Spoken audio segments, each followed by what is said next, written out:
Skills that made a development professional valuable and successful 5 years ago are quickly becoming worthless. And what actually matters in real estate development is changing very quickly. I've worked across multi-billion-dollar mega schemes. I've sat in rooms with people whose entire value was their ability to pull together a business case, a planning brief, or a lender-ready feasibility. And that work still needs to be done, but the time, the effort, and the knowledge it takes is now collapsing. For the developer who understands AI, it's already collapsed. And for the developer who doesn't, it still looks the same as it did 5 years ago. And in this video, I'm going to walk you through the current state of AI, what it means specifically for people in development and real estate, and then the 3 things that you need to do to be on the right side of this transition. By the end of this video, you'll know exactly where you sit and what to do next to capitalize on this technology. And if you don't know who I am, my name's Toby. Over 15 years, I've delivered $19 billion worth of real estate projects across the UK,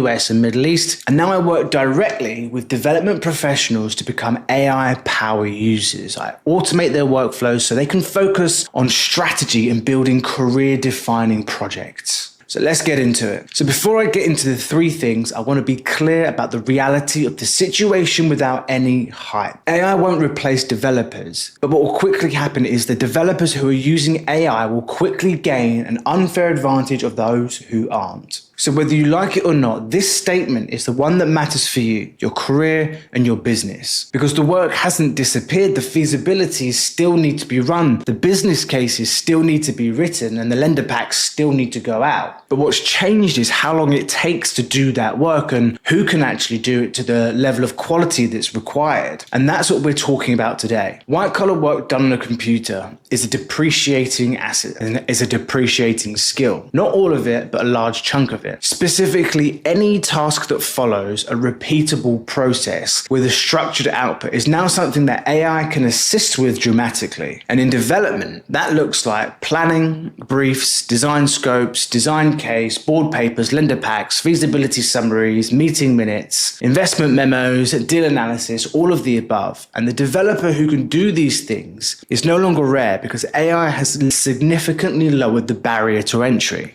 If you're in real estate, you need to focus on the appreciating skills of today's market. An appreciating skill is the ability to understand, direct, and quality check the AI output. The ability to compress a workflow that used to take weeks into hours. Being able to consistently learn is also necessary, as the difference between Claude and AI and what they can do 18 months ago and what they can do now is enormous. And the next 18 months will be exactly the same. A little known appreciating skill is also separating AI work from the human work. If you could use AI for repetitive tasks, you could free up human-based skills that will help you grow your company. So this is the things like sales, relationship building, human-to-human interaction. So now we understand where things are going. Let's now look at understanding our options and what this means for us. So the key market leaders in AI right now are Anthropic, which is Claude, OpenAI, which is ChatGPT, and Google using Gemini. And to be absolutely clear, these aren't the same, and they all have their different strengths, their different behaviors, and their different use cases. So for development work specifically, Claude handles long structured documents and precise technical instructions far more reliably than most alternatives, and is my personal go-to right now for all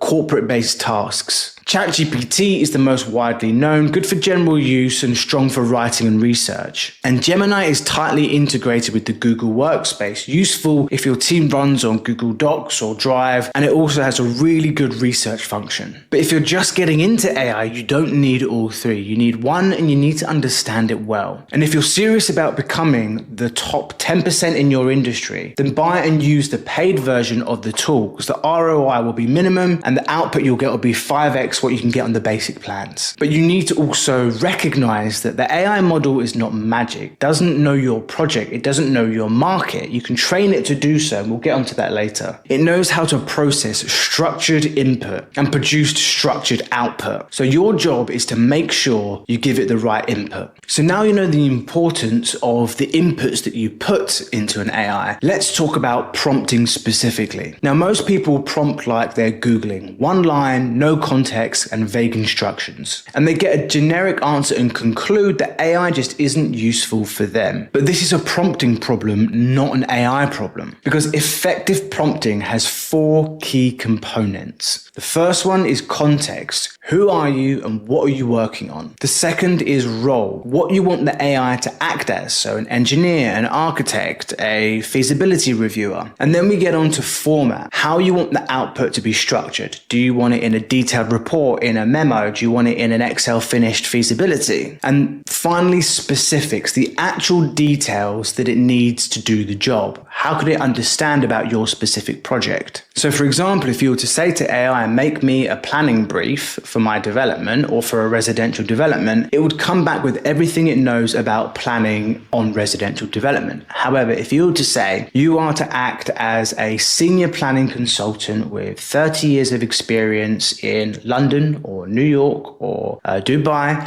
who has worked on significant complex projects and has a specialty in overcoming the planning requirements of municipalities, please write me a 1-page memo of all the key individual elements that I need to include with my planning permission. The output quality would track directly with the inputs quality always. So the two differences in those will give you significantly different outputs. And you don't need to be technical to do this either. You just need to be precise. And as developers, we're trained to be precise, so that skill transfers directly. And if you were to take this one step further, then we get into things like skills and saved prompts. Because once you've found a prompt that works for reoccurring tasks like architect's briefs or consultant briefs or weekly reports, you never need to write it more than once because you can just save it and reuse it. And that's where the time saving really starts. So skills get you faster, but automations get you free. Really interesting, because what I'm about to show you isn't me working smarter. It's me not even working at all. Now, automation isn't an all or nothing spectrum,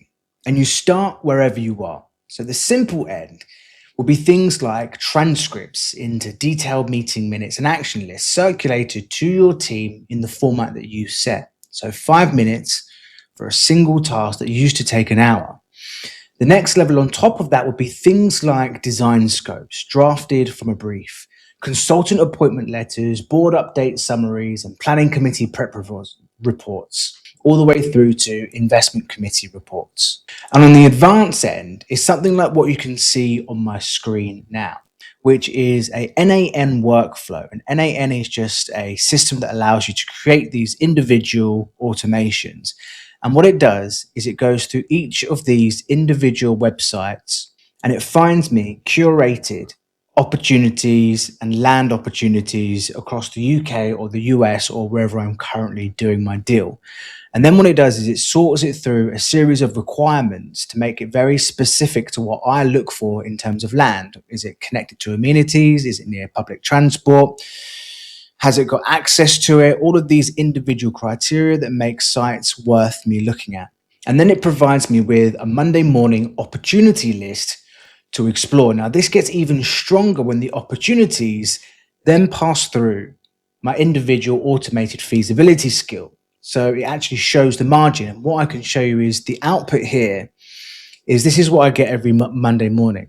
It's 5 sites. It shows me where it is, the postcode, how close it is to where I would normally develop, what the size is, what the asking price is, what the planning status is, how many units we could roughly get on there, and an estimated GDV and an estimated margin. All of this delivered automatically to my desk first thing on a Monday morning. Now imagine going through every weekly task you have and automating the reports and the scheduling and the email to really leave time for the things that achieve the real results. And that's what automation actually means in practice. It's not about replacing your judgment. I still review every single one of these sites. I still make the call, but the grunt work, the filtering, the searching, the sorting, that's all gone. And the system handles it efficiently and easily every week without me asking. And that's what it looks like to be a real AI power user today.